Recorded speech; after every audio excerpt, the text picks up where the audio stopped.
Sebelumnya, perkenalkan nama saya Tiara Dewi Sophia dengan NPM F0G0210008. Di sini saya sebagai bidan dan teman saya Dea Putri Dinanti dengan NPM F0G0210023. Di sini saya sebagai pasien. Baiklah, di sini kami akan menampilkan video tentang anamnesa kunjungan ulang dan informant choice atau triple eliminasi. Selamat menyaksikan.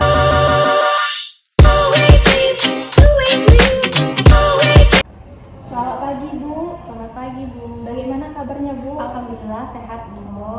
Baik, Bu. Di sini saya akan menjelaskan penyakit-penyakit yang rentan pada ibu hamil, Bu. Seperti HIV, sifilis, kemudian hepatitis B. Sebelumnya, Ibu tahu HIV itu seperti apa, Bu? Pernah dengar sih, Bu, tapi nggak tahu detailnya itu seperti apa. HIV itu virus yang menyerang sistem kekebalan tubuh yang membuat tubuh kita menjadi lemah, Bu. Kemudian cara penularan dari HIV itu sendiri hubungan seksual, kemudian berbagi jarum suntik, transfusi darah. Terus dampak dari HIV itu melemahnya sistem kekebalan tubuh, Bu. Terus meningkatnya resiko keguguran. Terus ibu mudah mengalami infeksi yang dapat menularkan penyakit pada bayi ibu. Bahaya pada janin itu berpotensi juga untuk tertularnya HIV, Bu. Kekebalan tubuh yang lemah, kemudian perkembangan yang terlambat. Kemudian ada sifilis, Bu.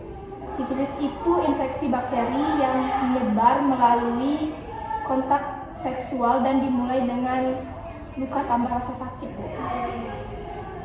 Cara penularannya itu hubungan seksual, terus berbagi jarum suntik, kemudian transfusi darah. Sama seperti HIV ya, Bu? Iya, Bu, sama seperti HIV. Kemudian ada dampaknya, Bu.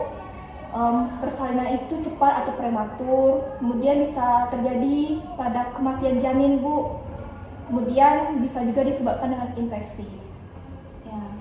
Tadi saya sudah menjelaskan penyakit sifilis ya, Bu. Kemudian ada hepatitis B, yaitu penyakit yang disebabkan oleh virus hepatitis B, Bu. Cara penularannya itu sama seperti sifilis sama HIV tadi, Bu. Itu hubungan seksual, kemudian berbaginya jarum suntik, transfusi darah. Baik, Bu, tadi saya sudah menjelaskan penyakit sifilis sama HIV ya, Bu. Kemudian ada hepatitis B. Hepatitis B itu penyakit yang disebabkan oleh virus hepatitis B. Cara penularannya tadi sama kayak sifilis sama HIV ya, Bu. Seperti hubungan seksual, kemudian berbaginya jarum suntik, kemudian ada transfusi darah. Ada juga dampak pada ibu. Yang pertama itu diabetes gestasional, Bu. Diabetes gestasional itu apa ya, Bu? Kelebihan gula darah pada ibu hamil. Kemudian yang kedua itu ada ketuban pecah dini, terus ada solusio plasenta. Solusio plasenta itu apa, Bu? Terlepasnya plasenta sebelum tanggal kelahirannya, Bu. Itu dampaknya untuk janin? Iya, itu dampaknya pada janin ibu. Baik, Ibu, tadi saya sudah menjelaskan penyakit-penyakit yang rentan pada ibu hamil seperti HIV, sifilis, kemudian hepatitis B. Ya. Apakah ada yang ingin ditanyakan, Bu? Tidak, Bu. Baik, Bu, Ibu, karena saya sudah menjelaskan tentang penyakit-penyakit yang rentan tadi, Ibu bisa langsung ke pemeriksaan lab ya, Bu ya? Ya, baik, Bu. Terima kasih ya, Bu. Iya, Bu, sama-sama.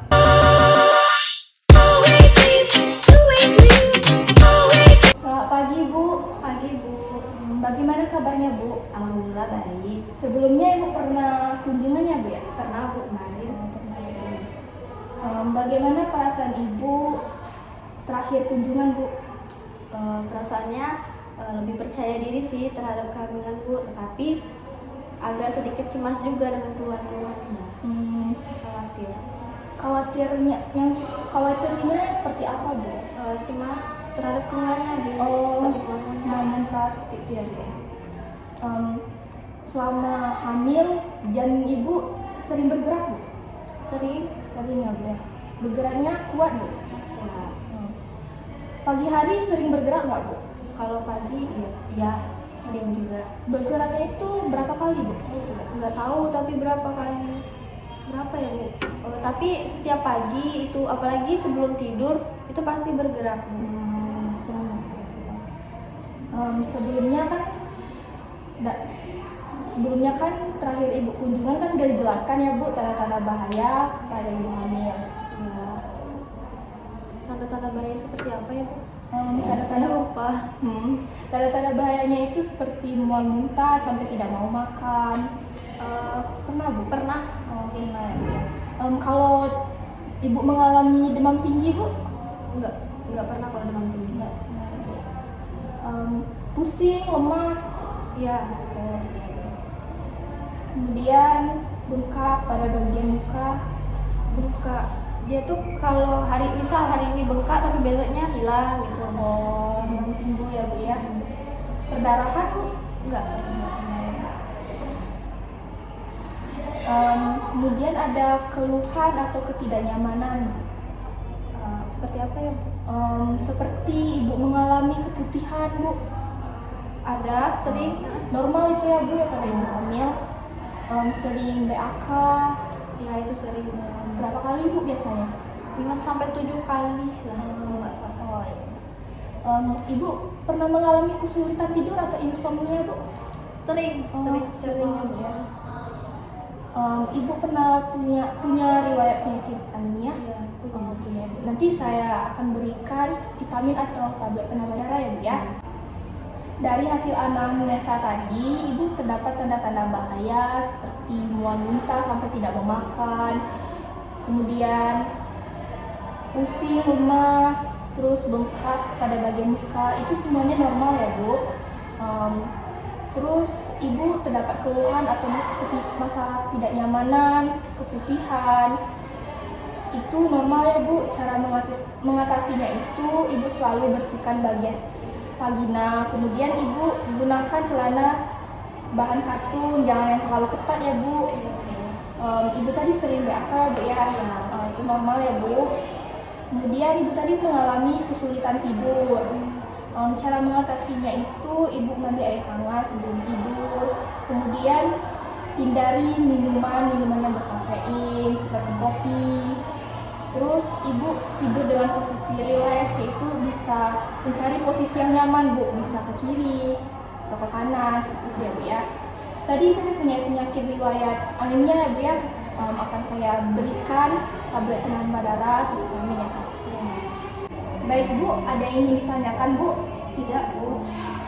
Baik Bu, kita akan melanjutkan pemeriksaan fisik ya Bu ya. Baik, Bu. Terima kasih ya, Bu. Ya Bu, sama-sama. Itulah video dari kami. Terima kasih.